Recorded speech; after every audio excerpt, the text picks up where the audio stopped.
Hello guys, welcome to my channel. मैं हूं फारिया जवेद। आज मैं आप लोगों के साथ रिव्यू करने वाली हूं वाइट टर्मरिक का रिव्यू करूंगी और आप लोगों को बताऊंगी ये कैसी है।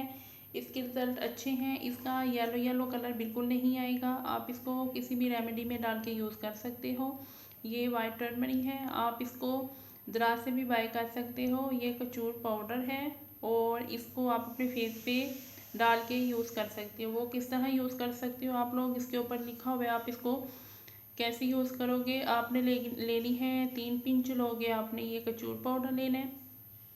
उसके बाद आप लोगों ने लेनी है दही और दूध। इन तीनों चीज़ों को मिक्स करके आपने अपने फेस पे इसको लगा के 20 मिनट के लिए छोड़ देना है। फिर आपने इसको बाद में मसाज करनी है अपने फेस की। और इसका मैं आप लोग के साथ कलर भी शेयर करती हूँ। ये बहुत अच्छी है। तो आप लोग मेरे चैनल पे न्यू हो, मेरे चैनल को लाइक शेयर और सब्सक्राइब कर दे। तो आप मुझे इंस्टाग्राम पे भी फॉलो करोगे और फेसबुक पे भी आपने लाइक करना है। ये बायो वालों की है।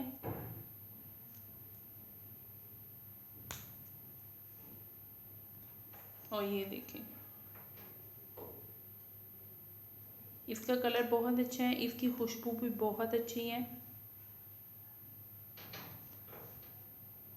तो आप इसको किसी भी रेमेडी में डाल के यूज़ कर सकते हो आप लोग इसको। तो वीडियो अच्छी लगी है तो लाइक और शेयर कर दें, मेरे चैनल को सब्सक्राइब कर दें। अल्लाह हाफिज़, बाय बाय।